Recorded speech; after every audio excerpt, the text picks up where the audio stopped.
gente pode dizer? O Enem é um clássico aplicativo de relacionamento. Às vezes, a gente pode até dar match, ou às vezes, a gente pode levar aquele famoso gosto. Mas olha só, aqui no Nota 10, a gente te leva junto à aprovação e ajuda você a deslizar pro lado certo.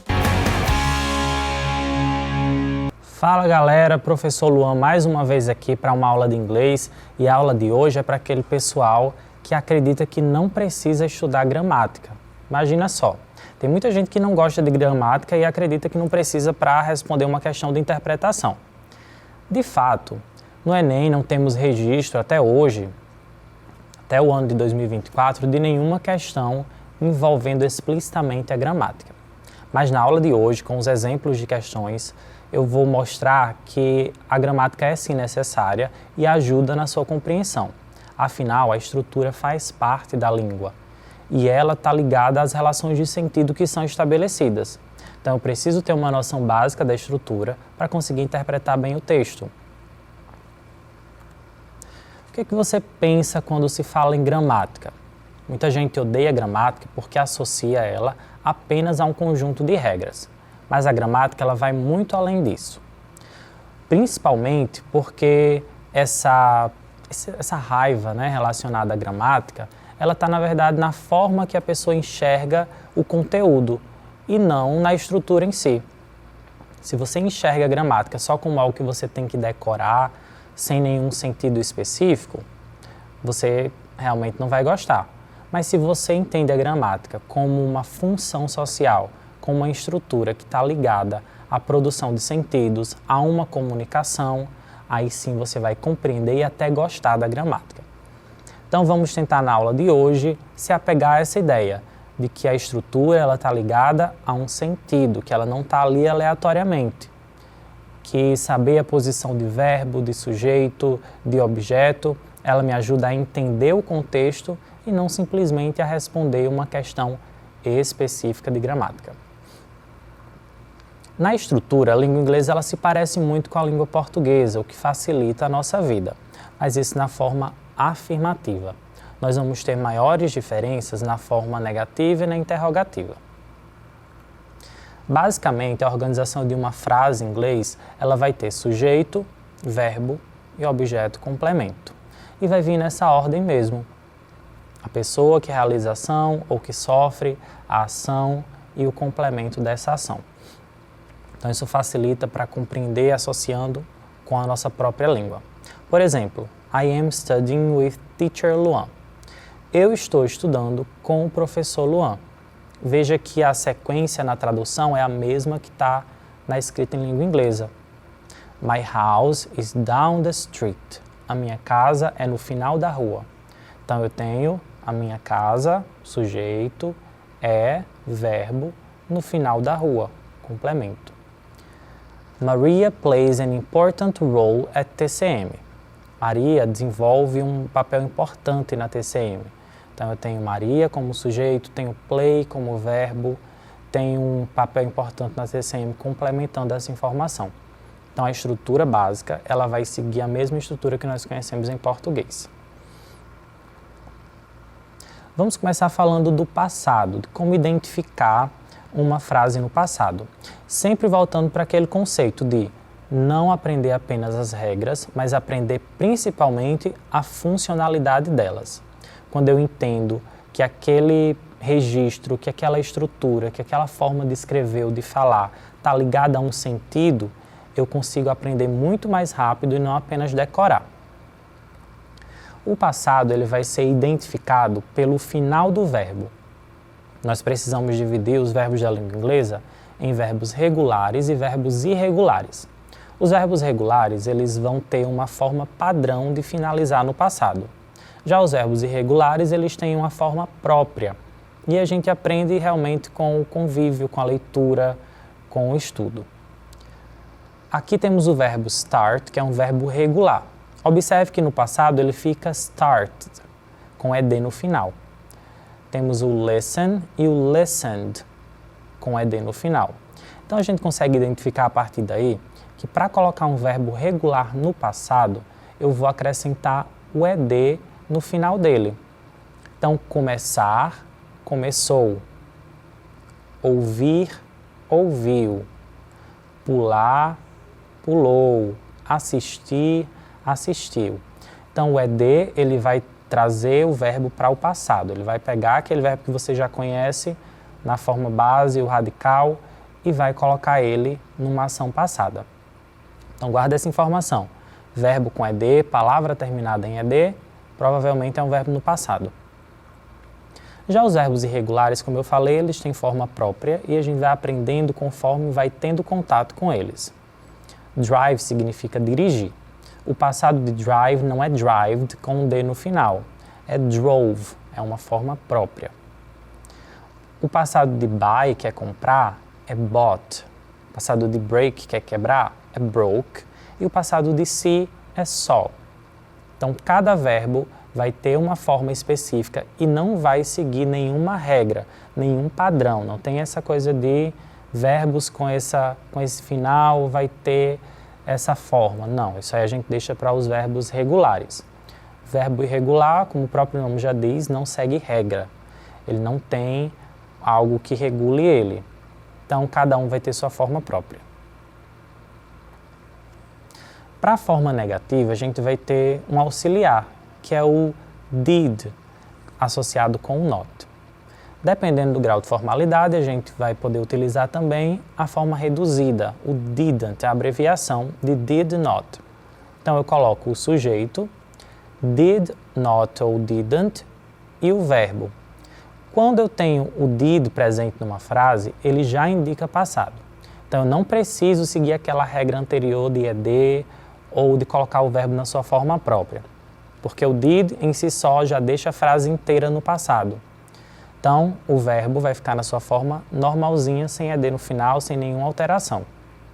Se você coloca did not e o verbo com ED, played, por exemplo, ao invés de play, I didn't played, vai ficar redundante, você está colocando o passado duas vezes.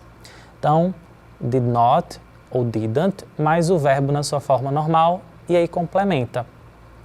I didn't play yesterday. Eu não joguei ontem. You didn't play yesterday. Você não jogou ontem. E aí veja uma coisa que facilita muito a nossa vida. O did, ele vai ser conjugado igualmente para todos os sujeitos. Independente do pronome que a gente tem aí, a gente vai ter did not ou didn't, sem nenhuma diferenciação. Então, I didn't, you didn't, he didn't, she didn't, we didn't, todo mundo didn't, ok? Vamos agora analisar esse texto, que foi de 2022, que é um texto bem extenso e que trazia uma questão um pouquinho complexa, mas vamos associar ao passado. Vamos tentar identificar a predominância do tempo verbal aqui.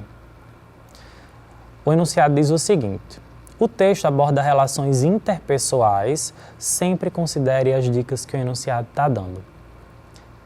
Nas últimas edições do Enem, nós temos enunciados mais enxutos, mais curtos, comparado a edições mais antigas, que traziam enunciados bem detalhados. Em algumas questões anteriores do Enem, 2019, 2018, nós conseguíamos responder, inclusive, só lendo o enunciado, porque ele trazia bastante detalhe. Agora, com o enunciado mais enxuto, fica mais fácil de compreender o que a pergunta quer, mas tira um pouquinho esses detalhes que a gente tinha antes. Então, temos aqui relações interpessoais. Aí já pensa, já busca aí na gavetinha da sua memória relações interpessoais. Eu tenho amizade, eu tenho relação familiar, eu tenho relação amorosa. Deixa essa informação. O objetivo é problematizar o papel do gênero em casamentos modernos. Ou é apontar a relevância da educação formal na escolha do parceiro. Ou talvez o objetivo é comparar a expectativa de parceiros amorosos em épocas distintas. Pode ser também discutir o uso de aplicativos para proporcionar encontros românticos. E por fim, o objetivo pode ser valorizar a importância da aparência física na seleção de pretendentes. O que você acha que é? Olhando o texto, a gente vai tentar identificar qual tempo verbal está predominando. Eu trouxe essa questão justamente para mostrar como a gramática influencia, como ter um conhecimento de gramática faz diferença e pode te levar para a questão correta.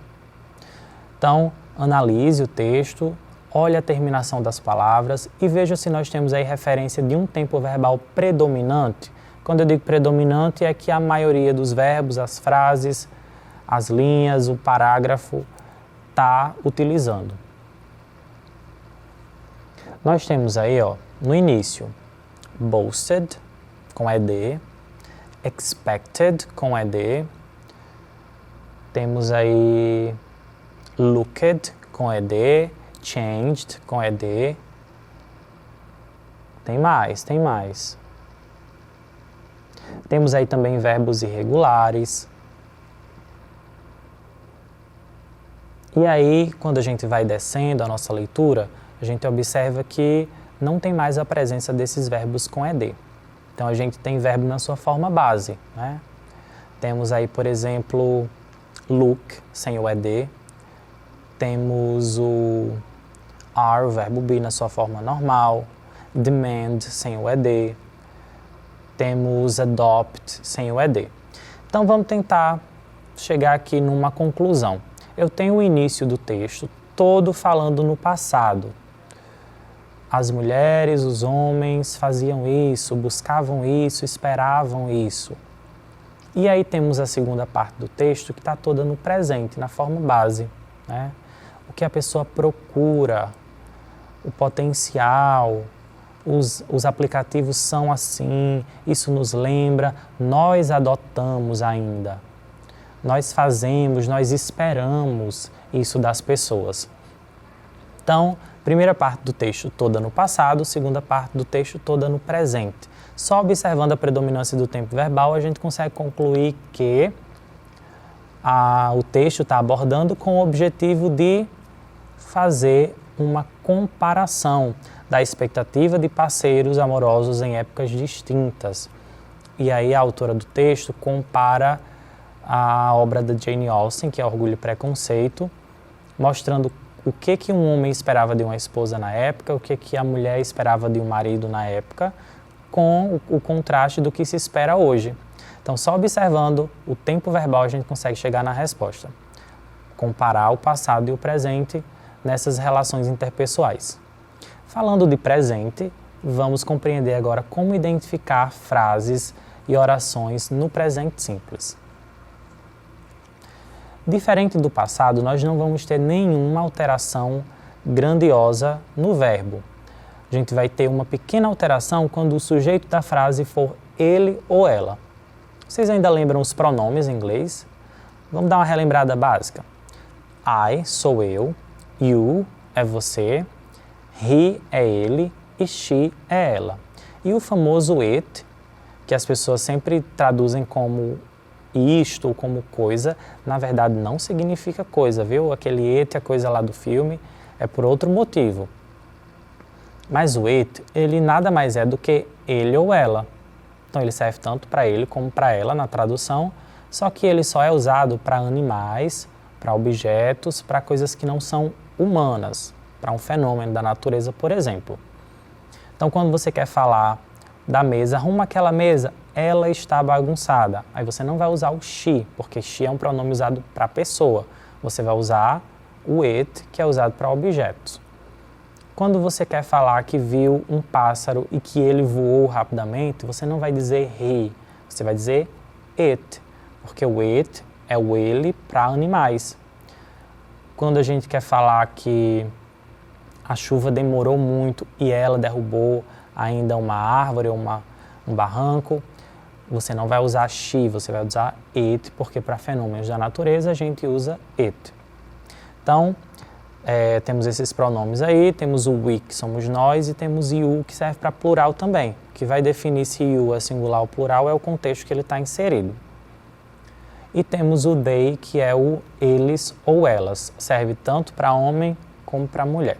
No singular a gente tem diferença para homem e mulher, he e she, e no plural a gente tem they, que serve para todos, tá bom? Então a gente vai ter sujeito, verbo e o complemento naquela estrutura que nós vimos, sem muita alteração. Porém, quando o sujeito for a terceira pessoa do singular, ele, ela, isso inclui o it, a gente vai acrescentar um S no final do verbo. I like, you like, she likes. I play, you play, he plays. I watch, you watch, it watches. Então a gente vai ter sempre essa terminação com S no presente quando o sujeito for ele ou ela. I like pizza, you like pizza, também é uma coisa que facilita bastante em inglês, porque a gente não vai ter aquela terminação diferenciada para cada pessoa do discurso. No português a gente precisa adaptar o verbo, a terminação do verbo, a desinência para cada pessoa. Eu gosto, você gosta, não é você gosto, ele gosta, nós gosto. A gente precisa adaptar para cada sujeito. Em inglês não, só vai ter adaptação quando for ele ou ela que acrescenta S. O restante você mantém a mesma forma do verbo. Então, se você identifica que num texto os verbos estão na forma padrão, que eles não receberam ED, que eles não têm ING no final, que não tem nenhuma modificação nele, que no máximo eles receberam um S, significa que está predominando ali o uso do presente simples. E aí, como eu falei, a gente tem que focar sempre na funcionalidade da língua. Para que serve o presente simples? Além dessas regras, ou o que eu espero encontrar num texto quando eu identifico que ele está no presente simples? O presente simples ele vai trazer, em língua inglesa, hábitos, coisas do dia a dia, vai trazer fatos também. Então, sempre que a gente vai falar de uma ação que é corriqueira, que você faz com frequência, como, por exemplo, eu trabalho em tal escola, eu trabalho em tal loja, você está falando de algo referente à sua rotina, você vai usar o presente simples. Quando você está falando de um fato, de algo do conhecimento comum, ou até de algo comprovadamente científico, você vai usar também o presente. Como, por exemplo, a água não se mistura com o óleo. Eles têm densidades diferentes, então eu vou usar o presente para afirmar esses fatos. Na negativa, a gente vai ter a presença do do not, num grau maior de formalidade, e o don't na forma abreviada. Então, I don't like pizza. Eu não gosto de pizza. You don't like pizza. Você não gosta de pizza. E vamos ter mais uma vez essa modificação quando o sujeito for terceira pessoa do singular, ou seja, ele ou ela. E a terceira pessoa do singular inclui nomes também. Então, quando eu falo Maria não gosta de pizza, qual que seria o pronome para Maria? Ela. Então, é terceira pessoa do singular. Maria doesn't like pizza. Maria likes com S pizza. Então, eu sempre vou considerar quem que é aquela pessoa no discurso para saber se eu preciso modificar ou não o verbo e para usar o negativo adequado. Perceba também que quando a gente usa qualquer auxiliar que indica tempo, como foi o caso do did e é o caso do do ou do does, a gente não mexe mais no verbo. Então, mesmo que seja a terceira pessoa, se eu já tenho o auxiliar dizendo que está no presente ou no passado, eu não vou fazer nenhuma alteração no verbo para não ficar redundante. E para perguntas, a gente tem um padrão na língua inglesa que o auxiliar vem sempre no início da pergunta.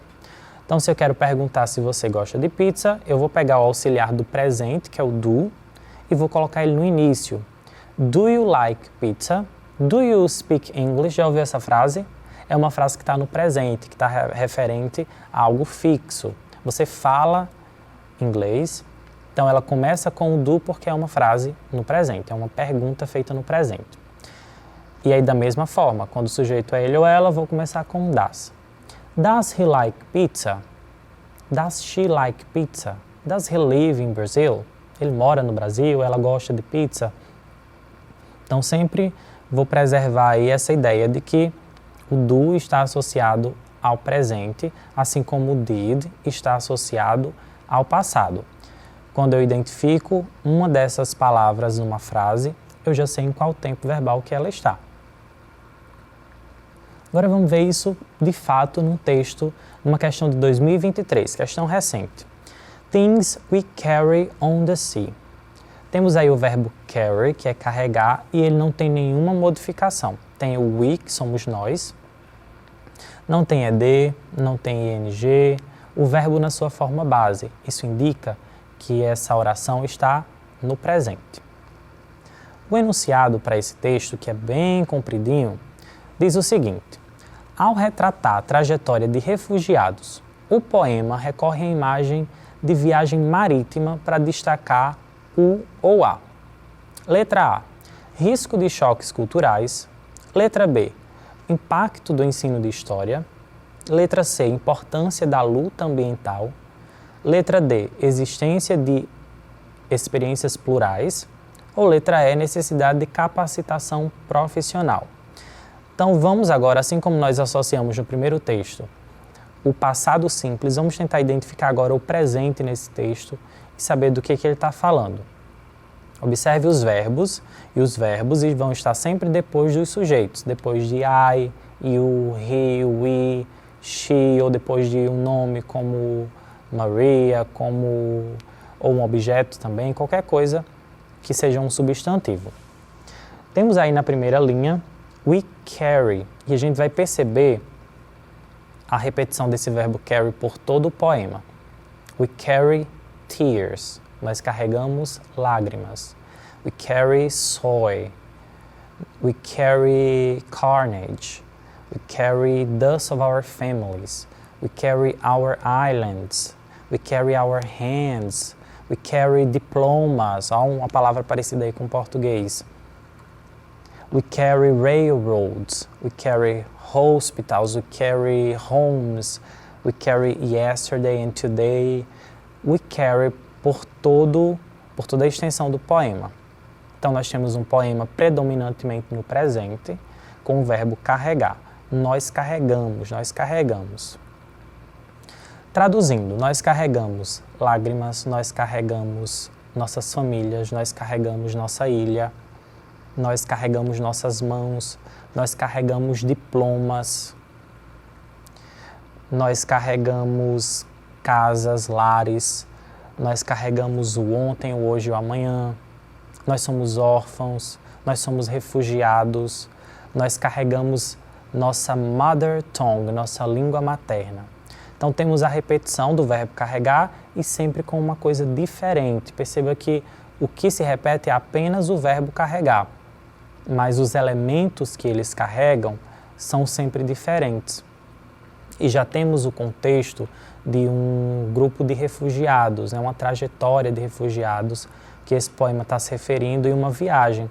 Então são coisas que cada um deles, de forma coletiva e individual, carregam nessa viagem, né? E aí, associando essas diferenças, a gente consegue chegar numa resposta específica. Então, quando eu falo que nós, veja que o sujeito sempre usado é o we, nós carregamos, nós temos essa história. E aí eu coloco coisas diferentes. Eu estou criando um coletivo, mas identificando as peculiaridades de cada um, né? Nós temos línguas maternas, e aí ele pluraliza. Nós temos casas, nós somos órfãos, nós temos sonhos, ele fala em outro momento. Nós temos os nossos ancestrais, sempre de lugares diferentes. Então, dentro desse contexto de refugiado, de um nós, de um coletivo, mas de coisas diferentes, qual alternativa você votaria aí como sendo a correta? Essa informação eu vou deixar para daqui a pouquinho, depois do intervalo, a gente volta já.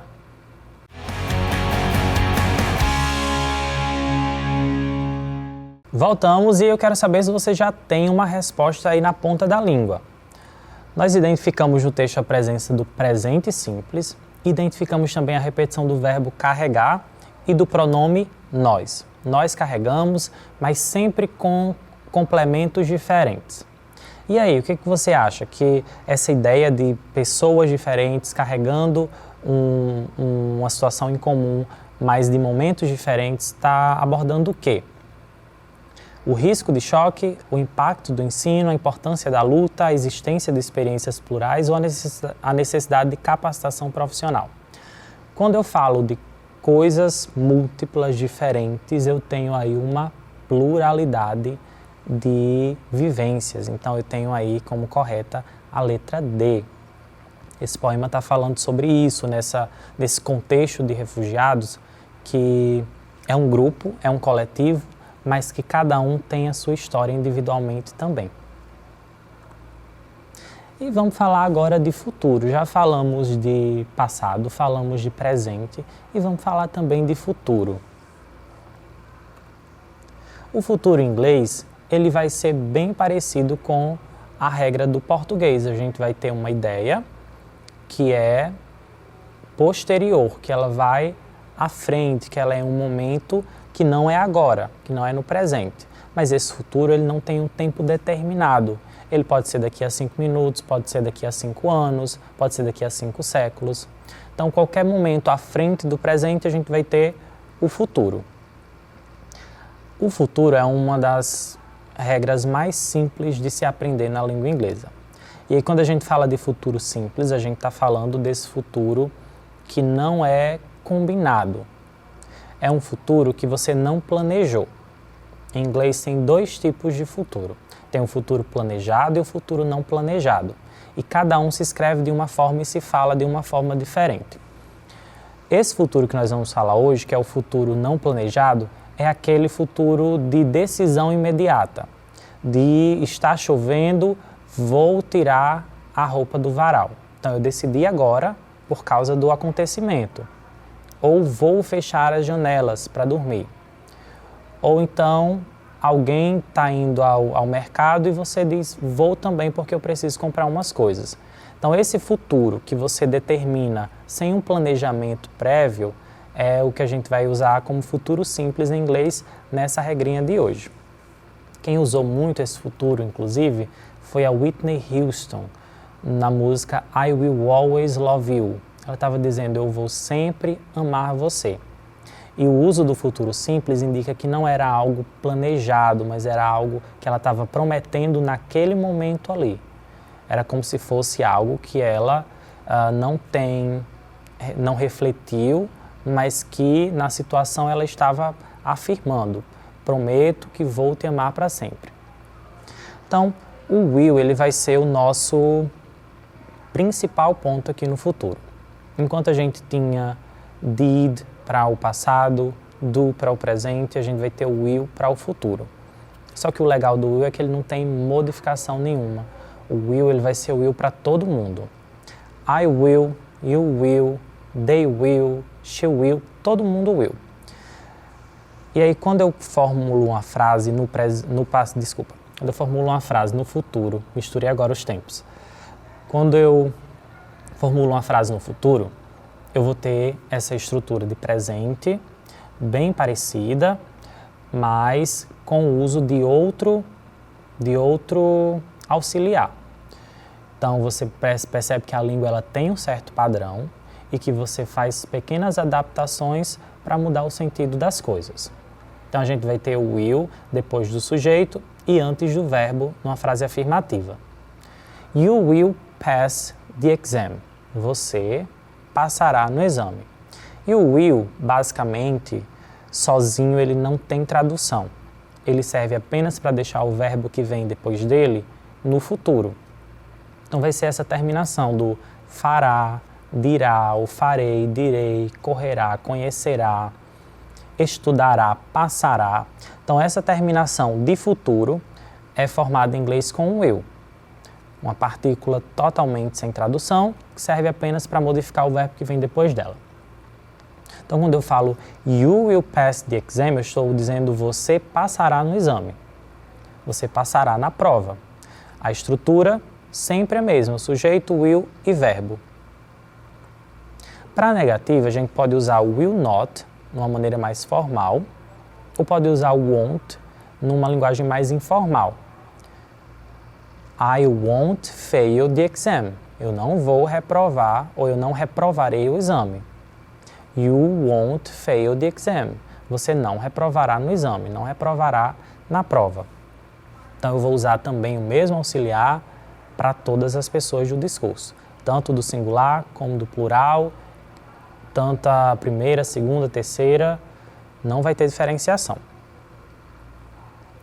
Teve uma questão em 2017 que ela era respondida facilmente por quem conhecia a estrutura do futuro, por quem identificou que o texto estava falando de algo mais à frente e que a resposta estava ali. O enunciado dela, para esse texto bem curtinho, estão vendo que é bem curtinho, né? Aí, vários parágrafos. O enunciado é o seguinte: segundo informações veiculadas pela NBC News, NBC de vez em quando aparece no Enem, viu? Nas questões de língua inglesa. A geração digital já tem seu espaço conquistado nas agências britânicas de inteligência.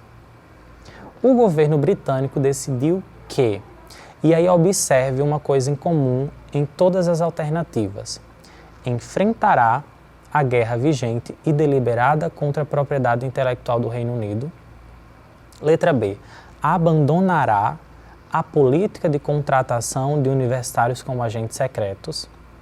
Recrutará jovens jogadores de Xbox como cyberespiões das agências de inteligência. Essa seria legal, né? Se fosse verdade. Letra D. Implantará um esquema de capacitação de adolescentes para atuarem como agentes secretos. Olha que coisa. Ou letra E. Anunciará os nomes dos jovens a serem contratados pelas agências de inteligência. Então, por que eu estou falando de futuro, de tempo verbal, se é uma questão de interpretação de texto? Para um bom observador, você já deve ter notado aí que todos os verbos que iniciam as alternativas estão no futuro. Enfrentará, abandonará, recrutará, implantará e anunciará. Então, isso me indica que a minha resposta lá no texto está no futuro também. Então, eu preciso buscar nesse texto uma oração, um período, uma frase que esteja no futuro. E qual que é a estrutura do futuro? Utilizando will para afirmar ou won't para negar. Então, vamos voltar aqui no texto e vamos procurar uma frase com will, uma frase no futuro. Olhando aqui o primeiro parágrafo, não temos referência de will. Segundo, também não. Vamos para terceiro e quarto. Terceiro, a gente tem uma predominância aí do presente. Só que no quarto parágrafo, na segunda linha, eu tenho a seguinte frase, ó. E aí o will, eu sei que ele vai vir depois do sujeito. Então vamos voltar um pouquinho antes dele para conseguir compreender a frase completa. Ó, the Single Intelligence Account Apprenticeship Scheme will enable students with suitable qualifications in science, technology, or engineering to spend 2 years learning about communication, security, and engineering through formal education, technical training, and work placement. Então, junto com o will, com a frase do futuro, que eu identifiquei que está com a minha resposta devido às alternativas que eu tenho na questão, eu encontrei esse contexto. Está dizendo aí que o esquema de inteligência ele vai permitir que estudantes com qualificações em ciência, tecnologia, engenharia, que eles passem 2 anos, 2 years, aprendendo sobre communication, comunicação, security, segurança, engineering, engenharia, através de formal education, de uma educação formal, de technical training, de um treinamento técnico, and work placements e locais de trabalho. Então, dentro aí desse quase parágrafo inteiro, né, que a gente tem junto com o will, a gente consegue chegar à resposta correta, né? O governo britânico, ele decidiu que ele implantará um esquema de capacitação de adolescentes. Por que implantará esse esquema de capacitação?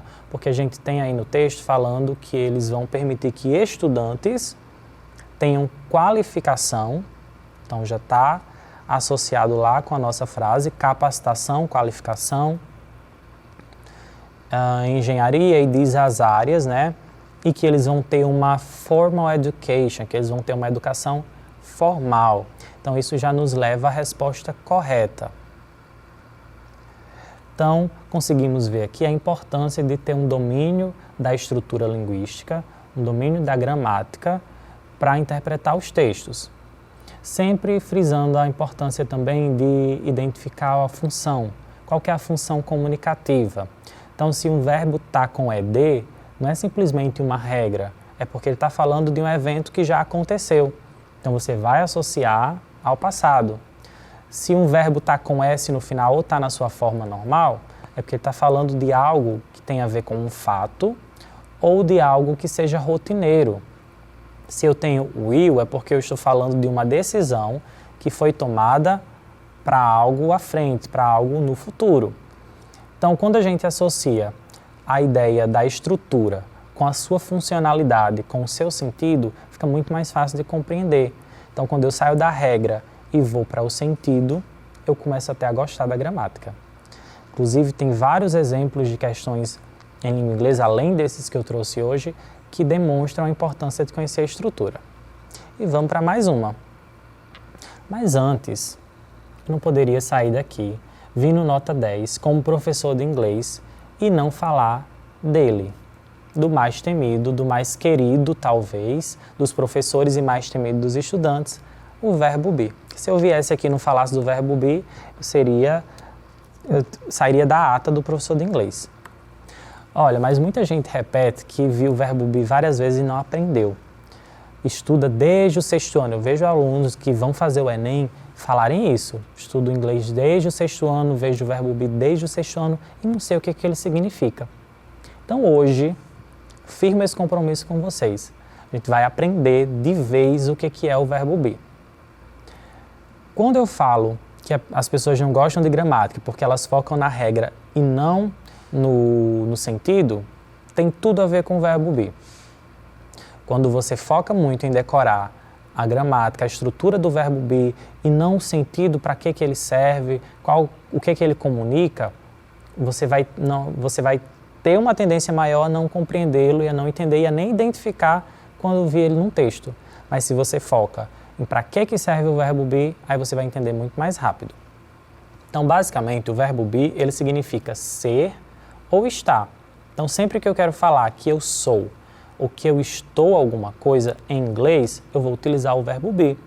Eu sou brasileiro, eu sou professor, eu estou cansado, eu estou em casa. Então, é por isso que ele é tão importante, tão revisitado, porque todo mundo ou está fazendo alguma coisa, ou os dois ao mesmo tempo. Então é importante conhecer a estrutura do verbo be. Então a dica para você lembrar do verbo be é o seguinte: seja uma pessoa amorosa. Sabe por quê? Porque o verbo be ele forma a palavra amareis. As 3 formas do verbo be no presente são am, are e is. Amareis e lembrareis do verbo be. Então, o am é usado quando o sujeito sou eu. I am Brazilian. Eu sou brasileiro. You are Brazilian. Você é brasileiro. Então, a gente vai ter essa estrutura repetida, só que com uma pequena conjugação. Assim como no português, que a gente conjuga também, eu sou, você sou, ele sou. Não é assim, né? Eu sou, você é, nós somos. O verbo be, ele é um dos poucos verbos em inglês que vai ter conjugação. Então, sempre que você vir am, are ou is, amareis e lembrareis, que ali é o verbo be que está falando ser ou estar. Para a negativa, a gente vai ter o acréscimo do not e temos também abreviações. Aren't, que é a abreviação de are not, e isn't, que é a abreviação de is not. No passado, o verbo be vai ter apenas 2 formas, enquanto no presente são 3, o amareis, você deve estar lembrando aí, né? Não esqueça mais dessa. No passado, a gente vai ter was e were. Então, identificou was ou were numa frase, a gente vai ter era ou estava, que é o passado do verbo be. I was at home, eu estava em casa. You were at home, você estava em casa. Só vai mudar mesmo de acordo com o sujeito, mas o sentido é o mesmo, assim como am, are e is também significam a mesma coisa, ser ou estar. Eu sou, você é, nós somos. E a negativa do passado também é feita de uma maneira bem simples, acrescentando o not ou abreviando wasn't ou weren't. Agora vamos para esse texto que é bem interessante, é um poema curtinho, mas que traz uma mensagem muito forte. E se você observar, já no título dele tem essa primeira linha aí é o mesmo título do poema, porque quando o poema ele não tem um título, a gente chama ele pela primeira linha. Não sei se vocês sabiam dessa informação. Então, nós temos aí já no título dele, já na primeira linha, o verbo is, que é o verbo be, a conjugação do verbo be, para ele ou ela, né? E significa ser ou estar. Então, ele está falando aí que nenhum homem é uma ilha. No man is an island. Mas vamos primeiro ao enunciado, que a gente já aprendeu que primeiro leu o enunciado e depois o texto. Nesse poema, a expressão no man is an island ressalta o quê? O medo da morte, a ideia de conexão, o conceito de solidão, risco de devastação ou a necessidade de empatia. Então imagina aí, quando eu falo no man is an island, nenhum homem é uma ilha. Onde é que está a ilha? Ela está junta do restante do continente ou ela está separada? No man is an island entire of itself. Every man is a piece of the continent, a part of the man. And any man's death diminishes me, because I am involved in mankind. Então eu tenho aí o verbo be, o is, bastante presente. Nenhum homem é uma ilha, fazendo essa primeira afirmação que está no enunciado. E todo homem é um pedaço do continente. Nenhum homem é uma ilha, todo homem é um pedaço do continente. Então imagina isso, nenhum homem está isolado, todo homem está junto do restante.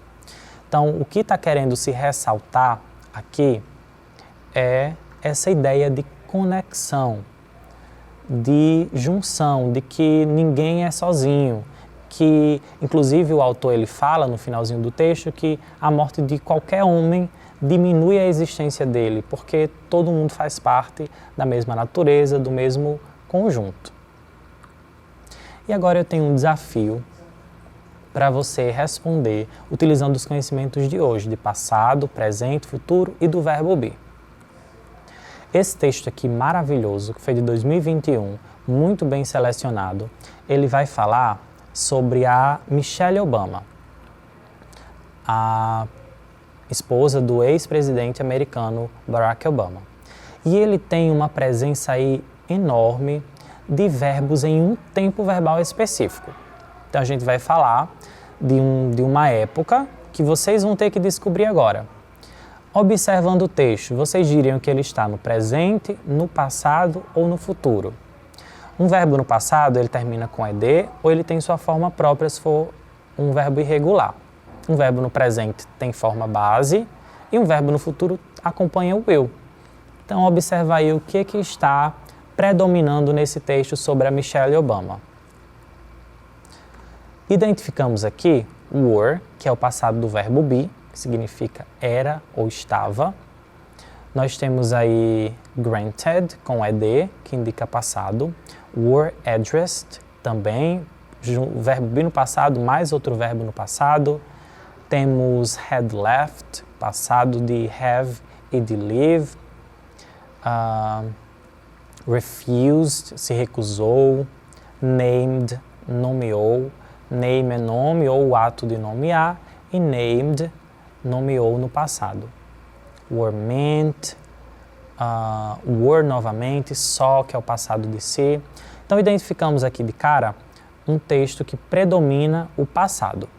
Isso tem tudo a ver com o enunciado. Olha, a pergunta é a seguinte. A crítica do livro de memórias de Michelle Obama, ex-primeira-dama dos Estados Unidos, aborda histórias de relações humanas na cidade natal da autora. Então a gente tem um livro de memória que está falando sobre o passado dela na cidade natal. E a gente vai ter provavelmente a infância, adolescência da Michelle Obama. Nesse contexto, o uso do vocábulo unthinkable ressalta que letra A. A ascensão social era improvável. A mudança de nome era impensável. A origem do indivíduo era irrelevante. O trabalho feminino era inimaginável. E o comportamento parental era irresponsável. Então nós temos aí uma palavra específica. Quando o enunciado me traz uma palavra, eu preciso buscá-la no texto e ler todo o contexto em que ela está inserida. Então vamos voltar aqui e procurar unthinkable. Já localizou? Está lá na última palavrinha ali, o finalzinho do texto. Unthinkable. Então o que a gente vai fazer? Vamos ler o contexto que ela está inserido para conseguir responder com mais firmeza. Nós temos aí, sempre verbos no passado, e antes do unthinkable nós temos o seguinte período. The very idea of a black woman as first lady of the land, well, that would have been unthinkable. A ideia de uma mulher preta como primeira dama, bem, era impensável. E aí quando a gente considera os outros verbos que estão no passado, eles estão contando histórias que aconteciam na época ali da infância da Michelle Obama. Quando ela nasceu, fala que naquela época as mulheres pretas elas não eram chamadas com a mesma educação que se chamavam mulher branca. Mulher branca, por exemplo, se chamavam de Mrs., né, que é senhora, ou Miss, que é senhorita. Já elas eram chamadas ou pelo primeiro nome, já de cara, sem nenhum senhora, senhorita, quando muito, porque às vezes elas eram chamadas de gal, que é uma gíria para garota, ei menina, ou então titia, ei tia. Então isso demonstra, né, a falta de respeito que as pessoas tinham com a Michelle Obama e com mulheres da mesma cor que ela naquela época. E aí toda essa história está indo em direção a esse final, junto com a palavra unthinkable, que faz parte do enunciado. Então, dentro desse contexto, ninguém esperava que a Michelle Obama um dia se tornasse a primeira dama, ou seja, que ela fosse chamada de dama, de senhora, vindo dessa situação. Então, aqui nós conseguimos já nos direcionar para uma resposta. Se a ascensão social dela era unthinkable, quer dizer que isso era improvável. Inclusive, poderia levar até a um erro, porque unthinkable pode ser também impensável. Então, a letra B aí fala sobre impensável, mas o contexto não tem nada sobre mudança de nome ser impensável, e sim sobre essa ascensão social, de ser chamada desrespeitosamente na sua infância, juventude, a chegar no momento em que ela era a mulher mais respeitada do país. Então, a ascensão social, nesse caso aí, era improvável. Inclusive, o texto fala uma coisa bem curiosa, que uma família, um casal de pais, nomeou a filha como Miss, registrou ela, Miss significa senhorita, então eles registraram em cartório o nome dela senhorita, para que as pessoas tivessem a obrigação de chamar ela de senhorita, mesmo que não quisesse. Então foi uma forma de impor respeito. E aí, vindo desse cenário, a Michelle Obama teve uma ascensão social muito grande, e essa é a nossa resposta, letra A. Então espero que tenha ficado tudo claro, que vocês tenham menos problema com a gramática a partir de hoje, e espero vocês na próxima aula. Até lá, bons estudos!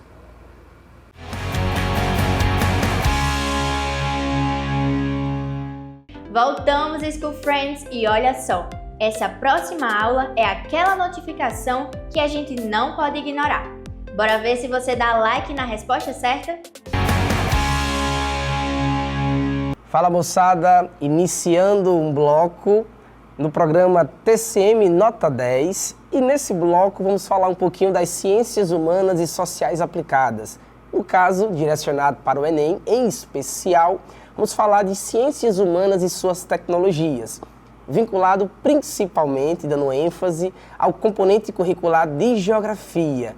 E nesse bloco, claro, quem vos fala, professor Arion Charlon, pode me chamar só de Arion, e vamos falar um pouquinho sobre um tema extremamente relevante para a sua preparação. Esse tema, claro, fala sobre meio ambiente. E quando a gente fala sobre meio ambiente, é necessário que a gente possa desfrutar, navegar sobre várias temáticas, discussões envolvendo mudanças climáticas, descarbonização, processo de transição energética. E para esse início, é claro, sem sombra de dúvidas, vamos falar um pouquinho sobre o cenário econômico brasileiro e os impactos socioambientais. Joinha? Então bora lá, simbora! Queridos, quando a gente fala em Enem, sobretudo o Enem ele vai explorar temas, discussões, que dentro desses temas e discussões vinculados às competências e às habilidades, o caderno de humanas tem 6 competências, 30 habilidades, e nessas competências e habilidades há diversas discussões temáticas que podem ser exploradas nos conteúdos de cada componente curricular. quer seja esse componente, a geografia, a história, a filosofia, bem como a sociologia. Nesse bloco em especial, quero conversar um pouquinho com vocês sobre os impactos ambientais vinculados à expansão da fronteira agropecuária. Ora, a gente escuta muito falar que o agro é tech, que o agro é pop, que o agro é tudo, tá na TCM. E claro, quando a gente escuta falar sobre o agronegócio, o agrobusiness, a agroindústria, sempre vem na mente, claro, as potencialidades econômicas e as consequências desse agro.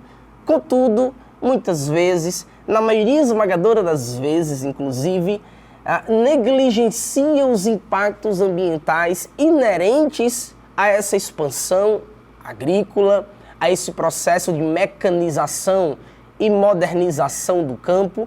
E nesse recorte imagético que vocês estão visualizando na lousa, do lado esquerdo, percebam que há um processo de expansão, né, do sul em direção ao centro-oeste e a outras regiões brasileiras.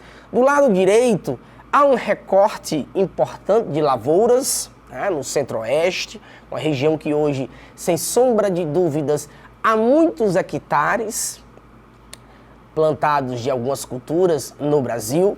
Do lado direito inferior, há um recorte imagético mostrando o Nordeste, ou uma parte do Nordeste, com a adição do estado do Tocantins. É o que nós chamamos de área de Matopiba ou Mapitoba. Mas calma, já já a gente fala mais um pouquinho sobre essa região. Contudo, eu quero mencionar para vocês a importância de trabalhar a expansão da fronteira agrícola ou agropecuária. Vocês poderão encontrar também, na querida e maravilhosa prova que se aproxima, o termo Revolução Verde, que foi um processo que ocorreu no Brasil nas décadas de 60, mas sobretudo 70 da segunda metade do século 20. Na década de 70 em diante, o Brasil passou por um processo de mecanização e modernização do campo. Esse processo proporcionou, possibilitou o incremento advento de algumas culturas em regiões que outrora não tinha tanto espaço assim. Entre elas, a soja.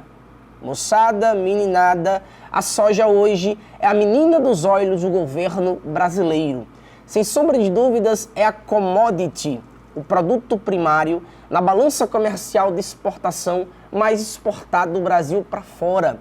Nada nesse país, em valores, supera a soja.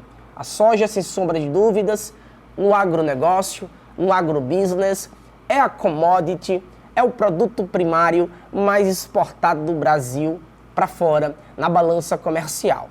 Joinha? Dito isso, essa soja que hoje deu metástase no Brasil, está em todas as regiões, inicialmente era plantada na região sul, depois, com esse processo de mecanização, a região do centro-oeste, uma região caracterizada por apresentar solos ácidos com pH baixo, nesse processo de mecanização e algumas técnicas agrícolas adotadas no centro-oeste, como por exemplo, anote aí, pega o bloco de anotações para que de fato você possa explorar conceitos, definições e temáticas possíveis. A técnica da calagem. A calagem é uma técnica agrícola que há a adição de calcário ou de cal no solo. Esse calcário aumenta o pH, diminuindo a acidez. E os solos ácidos do centro-oeste, ao serem corrigidos, possibilitou que a soja pudesse avançar, e aí surge o termo avanço da fronteira agrícola ou agropecuária, dentro de um cenário de revolução verde. Essa soja avança para o centro-oeste. Hoje, sem sombra de dúvidas, é a região com mais hectares plantados de soja no Brasil, sem sombra de dúvidas. Estados, unidades federativas como Mato Grosso do Sul e Goiás se destacam nesse cenário.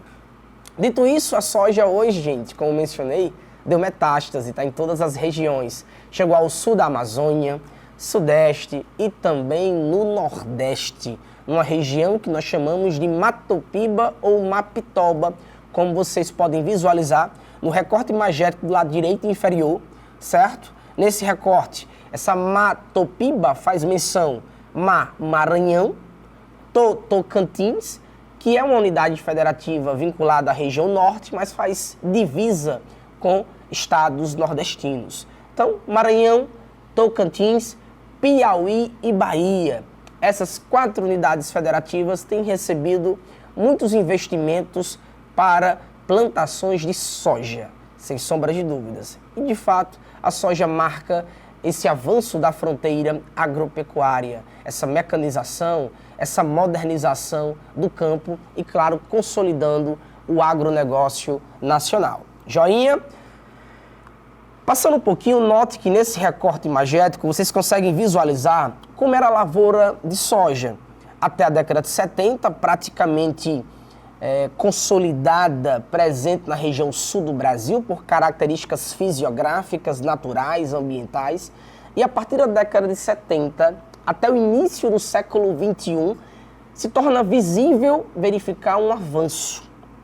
Esse avanço, claro, sem sombra de dúvidas, com destaque, em especial, a região do Centro-Oeste. Goiás, mas sobretudo Mato Grosso e Mato Grosso do Sul.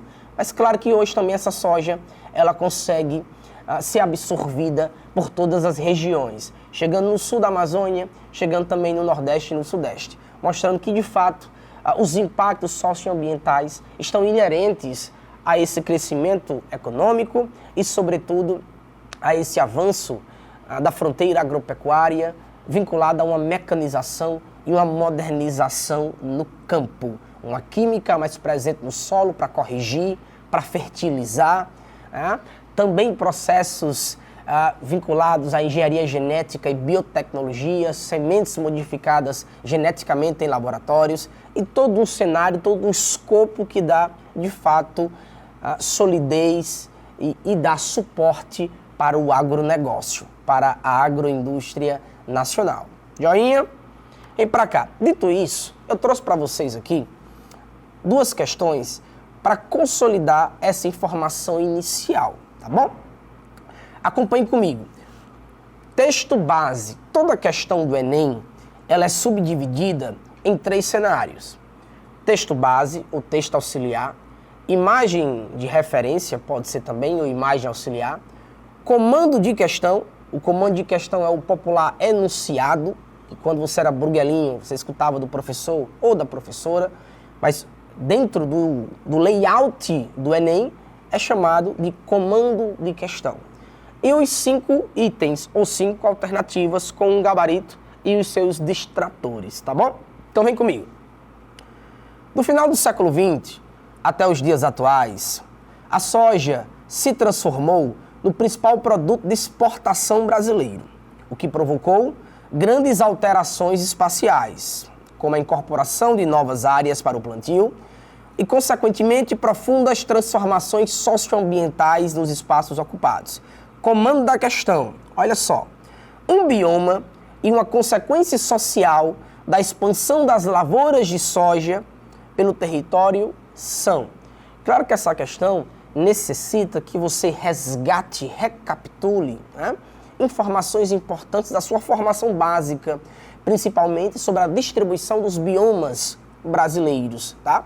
Quando a gente fala em bioma, é claro que muitas vezes vocês confundem também com vegetação, com domínios morfoclimáticos e há diferenças.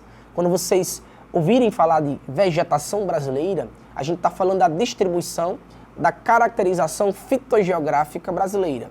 Tipo de folhagem, tipo de sistema radicular, adaptação ao ambiente, certo? Quando vocês ouvirem falar em biomas, além de ter toda uma caracterização da flora vegetativa, há uma interação também com a fauna, com a riqueza faunística. E essa interação, flora e fauna, desencadeando relações ecológicas importantes, cadeia alimentar, todo um ecossistema em equilíbrio, é o que nós chamamos de biomas. E os domínios morfoclimáticos ou de natureza, Por que eu digo isso? Porque, via de regra, os nomes são parecidos. Quando a gente fala vegetação da Mata Atlântica, bioma da Mata Atlântica, quando vai para domínios morfoclimáticos ou de natureza, às vezes pode mudar ou não. Na Mata Atlântica é chamado de mares de morros. Mas, por exemplo, domínio amazônico, floresta amazônica, bioma da floresta amazônica. Olha como é parecido. E aí o macete, a dica que eu dou para você, é que você se prenda ao objeto de estudo. Falou em vegetação, caracterização vegetativa. Adaptação, folhagem, sistema radicular, toda uma caracterização e uma dependência com os elementos naturais do ambiente, certo? Falou em bioma, interação da flora e da fauna. E falou em domínios morfoclimáticos, que inclusive esses domínios, eles foram definidos por um professor, ex-professor da USP, muito conhecido, renomado na geografia, chamado Aziz Nassib Absaber. O Absaber, ele classificou os domínios de natureza ou morfoclimáticos do Brasil. Mas a questão, categoricamente, ela fala sobre os biomas, tá? E quando a gente fala em soja, eu falei há pouco tempo para vocês que o bioma que se destaca, não o bioma, mas a região que se destaca, melhor dizendo, é o Centro-Oeste. Hoje, se é o Centro-Oeste, qual bioma que predomina no Centro-Oeste? É a savana brasileira. Opa, professor, como assim? Quando eu vejo no meu material didático, eu nunca vejo a menção bioma, savana, a menção do bioma savana. Mas savana é a mesma coisa que cerrado ou cerradões. Então falou em cerrado, savana, cerradões é a mesma coisa, tá bom? Bioma do cerrado ou da savana brasileira. Joinha? Então com isso, um bioma e uma consequência social da expansão das lavouras de soja pelo território, sem sombra de dúvidas, alternativa A, cerrado e conflitos pela posse da terra. Joinha? Então nós temos aqui como gabarito, ó, alternativa A. Tranquilo? Caatinga não, sertão nordestino. Mata Atlântica também não, litoral oriental do Brasil. Campos Limpos, mesma coisa que Campos Sulinos ou Pampa Gaúcho, está lá no sul, fazendo já a fronteira com o Uruguai e parte da Argentina.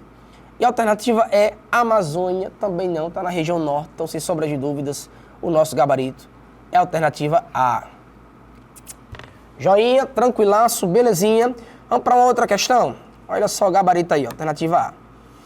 Antes da gente ir para uma outra questão, é importante também a gente mencionar alguns impactos ambientais vinculados a atividades socioeconômicas, né? A gente falou da soja, da cultura da soja, que essa cultura se expandiu muito a partir dos anos 60, mas sobretudo os anos 70, 1970 para cá, trazendo muitos impactos como a substituição da vegetação, da cobertura vegetal nativa. Lembrando que a soja ela é exótica para muitas regiões brasileiras, porém hoje ela se adapta de acordo com todo um processo de modernização e mecanização do campo, possibilitando a introdução dessa soja, certo? Mas aí desencadeia impactos ambientais gigantescos, tá? Desequilíbrio ambiental, desequilíbrio das relações ecológicas. Quando a gente pensa em Amazônia, a soja, ela é um vegetal de médio porte, é um arbusto. Vamos pensar um pouquinho. A floresta amazônica é caracterizada por ser uma cobertura vegetal de grande porte. São áreas florestadas. Dito isso, vamos pensar, quando uma floresta é retirada, uma parte da floresta, e é introduzido arbustos de médio porte, por mais que esse arbusto seja um vegetal, mas terá um potencial de transpiração menor. Se vai ter um potencial de transpiração menor, consequentemente, a tendência é que a umidade na atmosfera próxima irá diminuir e, consequentemente, isso irá afetar todo um índice pluviométrico ou de precipitação de chuvas. Lembrando que a Amazônia, ela não é o pulmão do mundo, nem do Brasil. Isso já é um fato, a própria ciência já desconstrói isso de maneira muito incisiva. Mas ela é sim a caixa d'água do Brasil.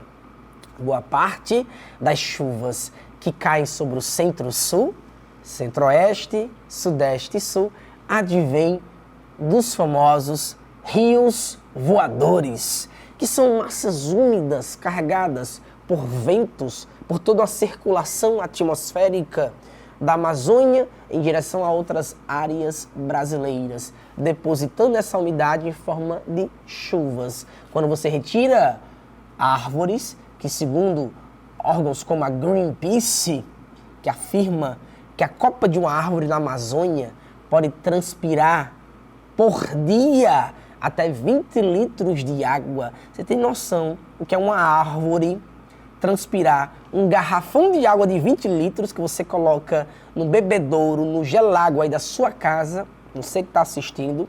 Então pense agora, você retira aí várias árvores e coloca um arbusto, um vegetal de médio porte. Consequentemente, o potencial de transpiração da água em estado gaseificado, em estado de vapor, é bem menor de um arbusto em comparação a uma árvore de grande porte, que irá transpirar, claro, um volume muito maior. E isso impacta todo um equilíbrio ecológico, todo um sistema natural. Joinha? Tranquilaço? Mas indo para cá, para a imagem, existem outros impactos ambientais que podem cair na sua prova.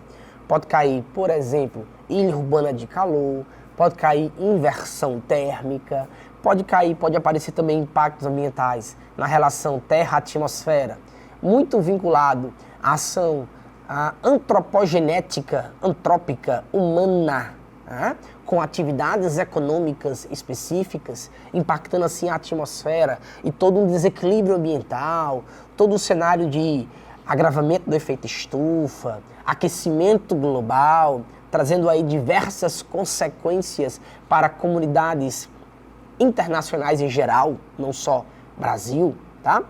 Pode cair inversão térmica, pode cair também ilha urbana de calor, chuva ácida, entre outros impactos que podem ser visíveis através da ação humana mediante atividades econômicas. Joinha?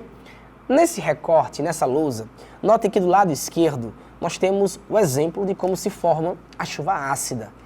Por sua vez, do lado direito da imagem, dá para perceber todo um cenário de um outro impacto socioambiental vinculado na relação terra-atmosfera, chamado de ilha urbana de calor. Do lado esquerdo, a chuva ácida, muito vinculada à emissão de gases de efeito estufa, os chamados GES, tá? Vou colocar aqui até para vocês, ó, os chamados GES, gases de efeito estufa, esses gases como monóxido de carbono, dióxido de carbono, óxido nitroso, metano, dióxido de enxofre, esses gases liberados em grandes quantidades na atmosfera podem impactar sobremaneira a relação terra-atmosfera e todo um desequilíbrio ambiental que há na superfície da Terra. Nesse recorte imagético do lado esquerdo, dá para perceber a emissão de alguns gases através da queima de combustíveis fósseis ou hidrocarbonetos, queima de petróleo e seus derivados, carvão mineral, xisto betuminoso, gás natural. No Brasil, em especial, petróleo e derivados e o gás natural. A queima deles libera esses gases aqui, ó. SO2, dióxido de enxofre, o NO2, o óxido nitroso, e o CO2, o gás carbônico ou o dióxido de carbono. Esses gases, liberados em grandes quantidades, quando chegam na atmosfera, eles reagem, atenção, fixou os olhos em mim, eles reagem com a água em estado de vapor. Essa reação cria várias moléculas de ácido sulfúrico. E a água da chuva, que é ligeiramente ácida, acredito que vocês já ouviram muito falar de um pai ou de um avô, normalmente pessoas mais velhas. Menino ou menina, não tome água da chuva não é saudável. Ele está certo? Não. Mas ele está totalmente errado? Também não. Vamos corrigir um pouquinho. A água das chuvas, ela é ligeiramente mais ácida. Ela tem um pH mais baixo. Por quê? Porque boa parte dos minerais que estão presentes na água, quando você pega uma garrafinha PET de água mineral ou um garrafão de 20 litros de água mineral, olhe no rótulo atrás, vocês irão perceber que ali não tem só água ali, só H2O ali, há vários minerais importantes, por isso chamado de água mineral. Muitos desses minerais, boa parte deles, são incorporados quando a água toca no solo. Quando a água entra em contato com o solo, incorpora vários sais minerais importantes nela. Quando chove, essa água da chuva, ela não é prejudicial, né? Ela não é prejudicial, porém, ela não será carregada de minerais importantes que serão incorporados, sem sombra de dúvidas, quando a água toca no solo. Joinha? Contudo, quando há a liberação desses gases de efeito estufa, sobretudo dióxido de enxofre e o óxido nitroso, quando reagem com a água em estado de vapor, ocorrem reações, surgem moléculas de ácido sulfúrico e a água das chuvas, quando precipita, que já é ligeiramente mais ácida do que a água na superfície, ela fica mais ácida ainda. Aí está o impacto ambiental, moçada, porque essa água com grande concentração de acidez, com pH baixo, é uma água que irá impactar muito o meio ambiente. Essa chuva ácida, professor, me diga uma coisa, se bater na minha pele, atravessa? Não é ácido muriático não. Mas se tocar na superfície, pode acidificar o solo, deixar o solo mais ácido ainda, pode também devastar coberturas vegetais, joinha, e corroer monumentos históricos, como que tem aqui na imagem. Olha aqui essa imagem do lado esquerdo do monumento, intacto, do lado direito, as consequências da chuva ácida. E essa chuva ácida é mais frequente, sem sombra de dúvidas, em regiões mais industrializadas. Joinha? Então, moçada, vamos dar um intervalo curtinho.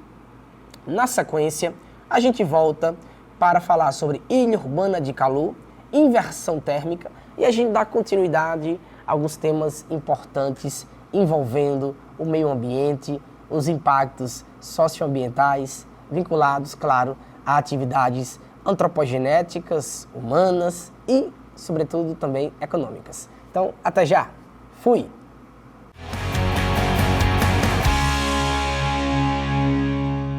Voltando, moçada, dando continuidade ao bloco que eu iniciei sobre meio ambiente no caderno de humanas e suas tecnologias, direcionado em especial para o componente curricular de geografia, estávamos falando sobre os impactos socioambientais decorrentes de algumas atividades econômicas e, sobretudo, humanas. Joinha, falamos sobre a expansão da fronteira agropecuária no Brasil e todo o impacto socioambiental que há em território nacional.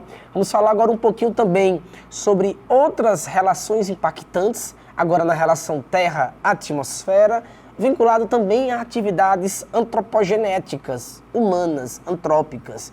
Mencionei para vocês no bloco anterior, sobre chuva ácida. Vamos falar agora sobre ilha urbana de calor, inversão térmica e dançar um pouquinho sobre alguns acidentes ambientais históricos no Brasil, porque pode sim aparecer na sua prova. Joinha? Tranquilaço? Belezinha? Então vem comigo. Gente, moçada, nesse recorte imagético do lado direito, a gente vê um cenário de ilha de calor. Em materiais didáticos, durante muito tempo, se veiculou o termo ilha de calor. Porém, há um equívoco nesse termo. Por quê? Ao se mencionar ilha de calor, passa a impressão que essa ilha de calor ela pode acontecer em qualquer ambiente, em qualquer cenário. E não é uma verdade. Quando a gente fala em ilha de calor, a gente fala sobretudo em ilha urbana de calor. Então, o termo correto é ilha urbana de calor e não apenas ilha de calor, porque via de regra não é comum essa ilha de calor em espaços agrários, campestres, ruralizados. Dito isso, essa ilha urbana de calor são microclimas que surgem em cenários paisagísticos urbanos, muito atrelado, claro, a uma retenção maior de calor. E para entender ilha urbana de calor, se faz necessário recapitular um conceito muito importante na geografia, voltado para as ciências naturais e humanas. E que conceito é esse? Vem para cá, vou anotar aqui para vocês. O conceito de taxa de albedo. Quando vocês ouvirem falar em taxa de albedo, lembre do seguinte, moçada. É a taxa de reflexão dos raios solares. Essa taxa de reflexão dos raios solares, ela é essencial para a retenção de calor, ou não retenção de calor com mais intensidade na superfície da Terra. Via de regra, áreas mais claras, brancas, são áreas que tendem a refletir mais os raios solares. Os raios solares penetram na atmosfera em uma frequência energética de ultravioleta. Perpassa por todas aquelas subcamadas que vocês absorveram lá na educação básica, no ensino fundamental 1 e 2, no ensino médio, exosfera, ionosfera, ou termosfera, mesosfera, estratosfera, chega na troposfera, bate na superfície sólida, continentes e ilhas, ou superfície aquosa, oceanos e mares, e volta para a atmosfera em uma frequência energética menor, de infravermelho. Contudo, se essa energia é menor, a boa parte dela não consegue se dissipar no espaço cósmico sideral, então fica retido na Terra, formando o que nós chamamos de efeito natural da estufa terrestre. Então, o efeito estufa é um processo natural, ele não é um impacto ambiental. O impacto ambiental é o agravamento do efeito estufa. O efeito estufa ele é benéfico para a Terra. Sem ele, a Terra seria congelada. Então, quando se fala em efeito estufa, e você logo imagina que é algo negativo, calma. Efeito estufa, ele é necessário para a Terra. Sem o efeito estufa, a Terra seria congelada. Contudo, o que é impactante, claro, é a emissão de gases em grandes quantidades por atividades econômicas e humanas. Esses gases que já fazem parte da composição química da atmosfera se concentram cada vez mais e essa película de gases que retém calor de forma natural, até porque o efeito estufa da Terra é um equilibrador térmico. Contudo, com a emissão de mais gases, metano, óxido nitroso, dióxido de enxofre, monóxido de carbono, dióxido de carbono, esses gases em grande quantidade faz com que essa película, essa camada de estufa terrestre natural, fique cada vez mais resistente à dissipação desse calor. Então os raios penetram, batem na superfície sólida e aquosa, quando volta para a atmosfera, encontra uma barreira, que é a concentração desses gases.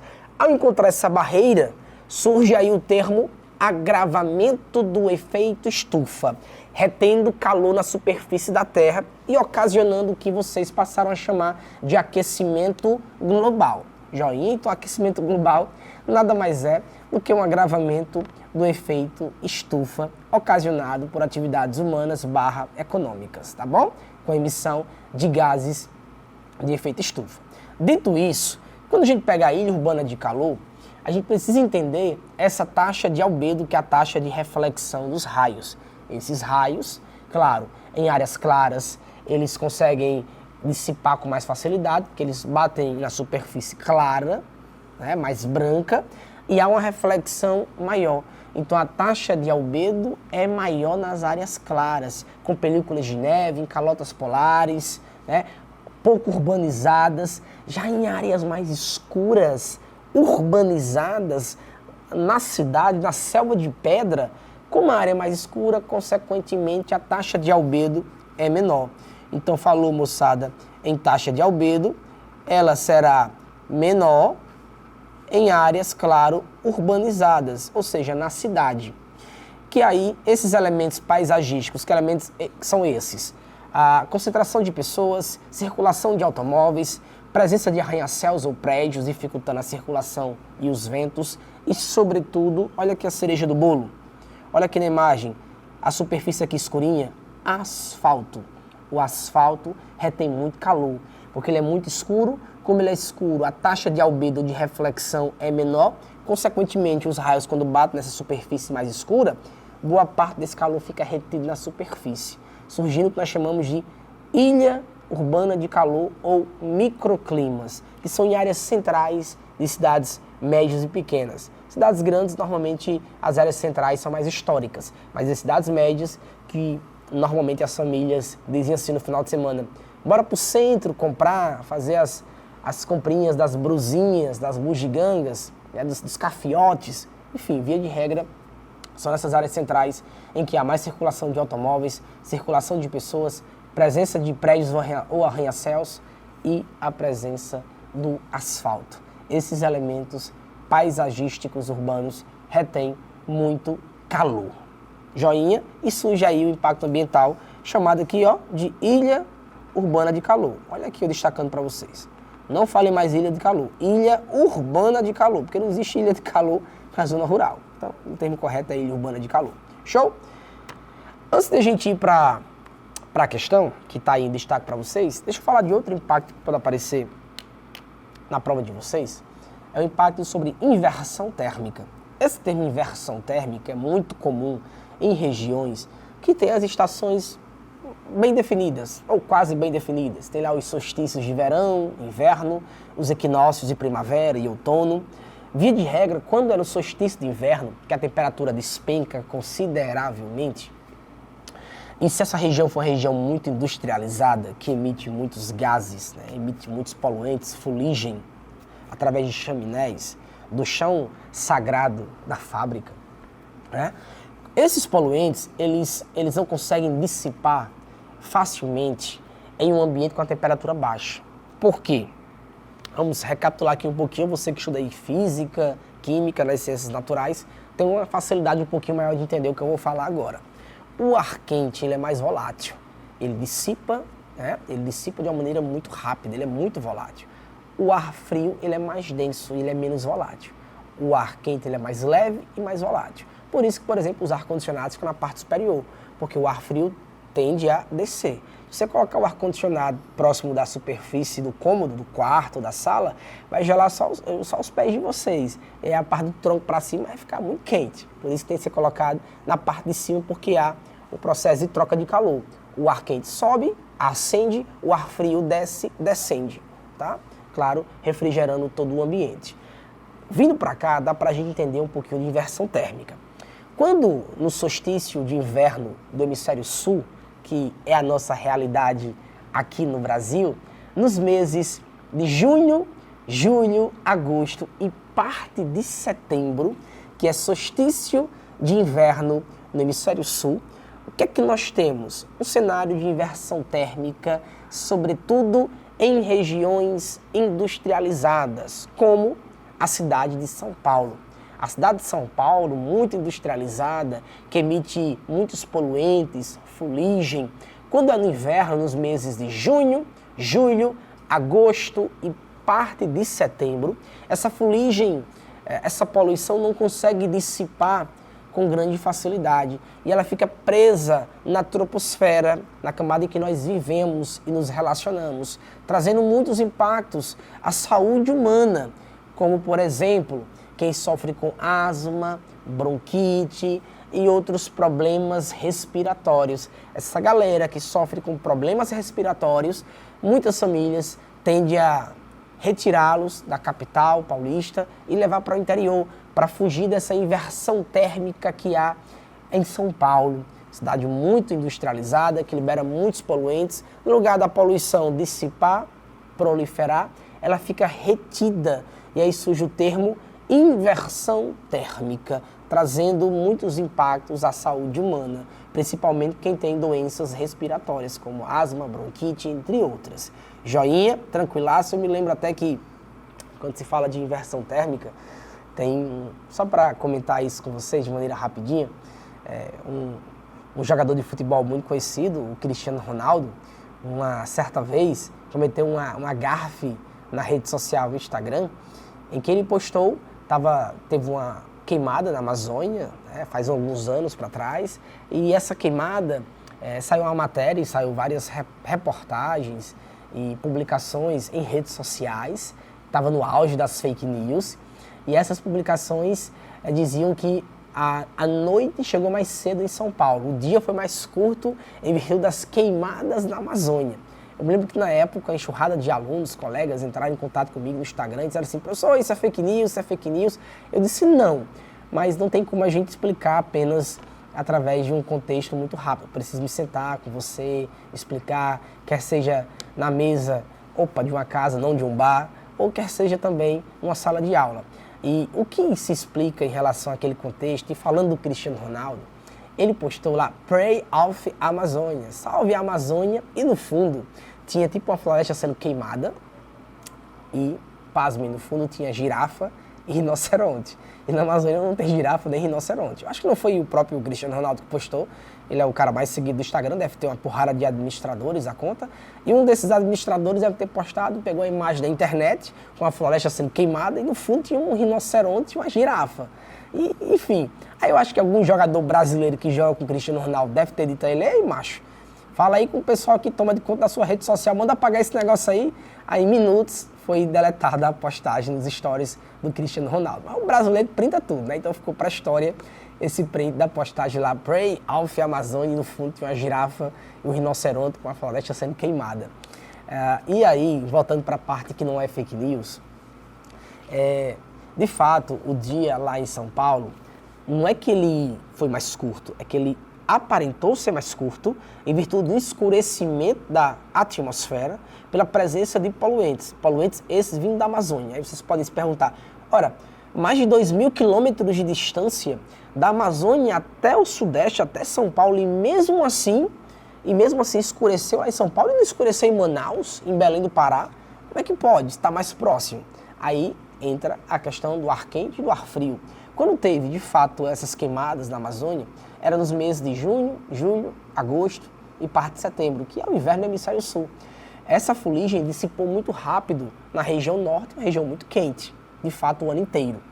Mas era inverno, e esse inverno estava sendo sentido principalmente no centro-sul, mais em especial no sudeste, em algumas áreas do sudeste, e mais ainda em especial no sul do Brasil. Quando esses poluentes começaram a dissipar pelo Brasil, chegou numa região favorável. Essa região favorável foi o estado de São Paulo, em especial a capital paulista. E esses poluentes se concentraram na cidade paulista, acumulando assim essa fuligem e fazendo com que a troposfera, a parte da atmosfera mais próxima da gente, pudesse formar uma película de barreira dos raios solares, passando assim a imagem como se o dia tivesse sido mais curto e a noite tivesse chegado mais breve também em um dia específico de São Paulo. Uma professora da USP, na oportunidade, coletou amostras de chuvas em São Paulo e detectou que, de fato, tinha 6 vezes mais a concentração de carbono, do que já é muito elevada durante esse período, porque a capital paulista, muito industrializada, emite muitos gases de efeito estufa já de maneira natural. E aí, imagine só, já emite muito e esses gases não conseguem se dissipar no inverno, ar frio, prende esses poluentes, aí chega poluentes da Amazônia. Rapaz, a boca foi quente, viu? E aí, de fato, foram dias bem sombrios, literalmente, na capital paulista. Joinha, inversão térmica, se cair, gabaritem. Joinha, tranquilaço. Vamos aqui praticar uma questãozinha. Depois eu quero fazer uma recapitulação com vocês de alguns eventos ambientais muito importantes. Quero fazer uma recapitulação para que você em casa, de maneira dirigida, possa estudar, possa recapitular. A gente aqui é um mediador. A gente passa aquilo que é importante e, sobretudo, direciona o que você também pode em casa fazer a sua parte, né? Para que chegue bem e chegue muito bem na querida e maravilhosa prova do Enem. Joinha, vem para a questão. Diz assim, ó. A imagem abaixo retrata uma fazenda abandonada na Alemanha em 1970, com a vegetação nativa, do lado esquerdo da imagem. Quase sem nenhuma vegetação do lado direito, em 1983, 13 anos depois. Ela fica próxima de uma cidade, olha aqui. Ela fica próxima de uma cidade que possui diversas indústrias de automóveis. Olha aí, cenário industrial. Se é cenário industrial, há muita emissão de gases de efeito estufa. Consequentemente, esses gases, reagindo com a água em estado gaseificado ou gasoso na atmosfera, ocorre aí ou surgem moléculas de ácido sulfúrico. Quando ocorre a precipitação, de fato, essa chuva ela é mais ácida do que de fato naturalmente já é, tá bom? Ocasionando um fenômeno que nós conhecemos como chuva ácida. Então, sem sombra de dúvidas, o nosso gabarito, alternativa C. O problema atmosférico responsável pela redução da vegetação nativa na fazenda foi a chuva ácida, que tanto pode devastar coberturas vegetativas, como pode acidificar o solo e corroer monumentos que fazem parte do patrimônio histórico, cultural e artístico nacional, tá bom? Quer seja ele tombado ou reconhecido pelo IPHAN ou pelas Secultes, Secretarias de Cultura de Estados e Municípios. Joinha, sem mais delongas, vem para cá, nota 10 atualiza para o Enem. Esse bloco é um bloco que eu costumo dizer que é importante para você que está se preparando para o Enem e para vestibulares tradicionais, porque sempre tem, em cima de temas tradicionais, uma puxada para temas mais atuais, que fazem parte de discussões em recortes de 5, 10, 15, até 20 anos. A gente pode citar na geopolítica o contexto agora entre Rússia e Ucrânia, que iniciou lá em 2022 e está vigente até hoje. Mais recentemente, os conflitos na região do Oriente Médio, conflitos de embargos econômicos, sanções econômicas e tarifácios envolvendo China, Estados Unidos da América, o próprio Brasil, enfim. Então sempre tem uma pílula de atualidades. E quando a gente fala em meio ambiente, moçada, há muitas informações que a gente pode citar. Vamos lá. Eu trouxe aqui para vocês 2 eventos que marcaram a história negativamente do Brasil em termos de eventos ou acidentes ambientais. E eles ocorreram, curiosamente, com a mesma atividade, que é a atividade mineradora. Um acidente aconteceu em novembro de 2015. O outro acidente aconteceu em janeiro e fevereiro, ocorreu de fato em janeiro de 2019. Ambos foram no mesmo estado, o estado de Minas Gerais, o estado em que se concentra boa parte da atividade mineradora desse país. O chamado quadrilátero ferrífero. Se extrai muito ferro, muito manganês, muita bauxita, que dela se extrai o alumínio, entre outros minerais metálicos. E nesse quadrilátero ferrífero, há vários municípios que dependem da atividade de extração de minerais metálicos, entre elas a cidade de Mariana e a cidade de Brumadinho. Em novembro de 2015, houve um rompimento de uma barragem. Ora, quando vocês escutam falar em barragem, é mais comum, se você for nordestino, se você for do Sudeste ou parte de outras regiões do Sudeste, do Norte, falou em barragem, vocês lembram logo de quê? De confinamento hídrico.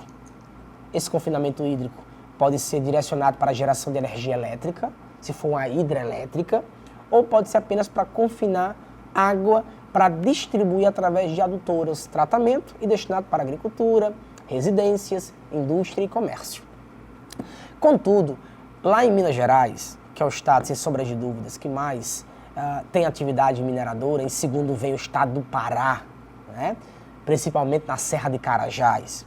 No quadrilátero ferrífero mineiro, atenção, tem mais de 300 barragens de confinamento de lama, de rejeitos da atividade mineradora, que é aquela água que entra em contato com os minerais, com os cristais, com os compostos químicos que estão presentes ali nas rochas, nos minerais, e aí essa água que se torna lama, ela é rica em óxidos de ferro, alumínio e manganês, deixando essa água muito ácida e muito tóxica. Ela não pode entrar em contato com a vegetação, que ela pode devastar a vegetação. Ela não pode entrar em contato com o solo, que ela pode também acidificar o solo. Joinha? Dito isso, moçada, meninada, quando a gente fala nesse cenário, tá, de rompimento de barragens, em 2015 houve o rompimento da barragem do Fundão. Essa barragem do Fundão está na zona rural do município de Mariana, a mais ou menos 30 quilômetros da zona urbana de Mariana, e rompeu, foi o maior acidente da história mundial com rompimento de barragens de rejeitos ou dejetos da mineração, da lama. Não morreu muitas pessoas, contudo o impacto socioambiental e ambiental foi gigantesco. Afetou, além do solo próximo, esse rompimento afetou um rio que abastecia tanto o estado de Minas Gerais como o estado do Espírito Santo, chamado Rio Doce. Afetou o Rio Doce. Inclusive, a Greenpeace mencionou que a quantidade de lama, peguem aí essa mensagem, tá? Essa informação. A quantidade de lama liberada lá em Mariana dava para encher 25 mil piscinas olímpicas. É lama pra caramba. E aí, não menos importante, e também em termos de vidas ceifadas, foi mais impactante ainda, em 2019 se repetiu, infelizmente, agora em uma outra cidade mineira chamada Brumadinho. E lá em Brumadinho houve o rompimento também de uma barragem chamada Córrego do Feijão. No rompimento dessa barragem chamada Córrego do Feijão, a lama afetou também um rio próximo chamado Rio Paraopeba. E aí vem a parte mais triste da história. Esse rompimento aconteceu no horário do almoço de muitos prestadores de serviço da mineradora Vale, da Samarco, que estavam em um galpão. Essa lama pegou em cheio esses trabalhadores e muitas vidas foram perdidas. Hoje se contabiliza mais de 280 pessoas que tiveram suas vidas perdidas nesse acidente fatídico lá em Brumadinho, em janeiro de 2019. Gente, ainda há corpos que não foram encontrados, desaparecidos até hoje. Tranquilo? Claro que, além desse cenário de Mariana e Brumadinho, há também cenários como as chuvas intensas, que causam muitos impactos, né? A gente pode falar também do bairro Fantasma, que apareceu lá em Maceió, através da exploração também de uma multinacional que extraía salgema, tá? na cidade. A gente pode citar chuvas intensas como em 2021 em Petrópolis, 2022 litoral de Santos, 2023 a gente pode citar também litoral de Santos, 2024, 23 e 24 também no Rio Grande do Sul. Então essas chuvas em Petrópolis, 22, 23 em Santos, 23/24 no Rio Grande do Sul, que repercutiram pra caramba no Brasil e no mundo, também são impactos, são cenários que podem aparecer na sua prova. Joinha, tranquilaço. E aí, gente, a gente finaliza esse bloco. Próximo bloco, quero falar um pouquinho com vocês, resgatando alguns eventos, algumas conferências e encontros ambientais para fechar com chave de ouro sobre alguns temas que podem aparecer na sua prova, quer seja no caderno de humanas, quer seja também, não é descartado, no caderno de natureza, ou até com uma proposta de produção textual. Joinha? No mais é isso. Essas lousas ficarão disponíveis para vocês, tá? Recapitulem sobre o que aconteceu em cada cidade dessa, que eu citei, Petrópolis, Santos, também cidades do Rio Grande do Sul, de chuvas intensas. Recapitule também o que aconteceu lá em Maceió, tá bom? Com o salgema e os bairros que se tornaram bairros fantasmas, porque a população, as famílias tiveram que sair. E é isso, a gente fica com esse bloco e nos próximos encontros tem muita coisa bacana para que você possa absorver e chegar extremamente preparado na querida, maravilhosa e desejada prova do Enem. Joinha? Então, se cuidem. Fui, um abraço, um cheiro, até mais! O nosso match de hoje termina por aqui, mas calma, School Friends, tem muito mais nota 10 vindo por aí. Dias de segundas e sextas-feiras, às 21h15 e aos sábados, às 16 horas, tem mais episódio. E lembrando que aos domingos tem reprise às 16 horas. E para não ficar de fora de nada que acontece por aqui, segue a gente nas redes sociais. É o @TCM10HD. Beijo, School Friends, e até a próxima!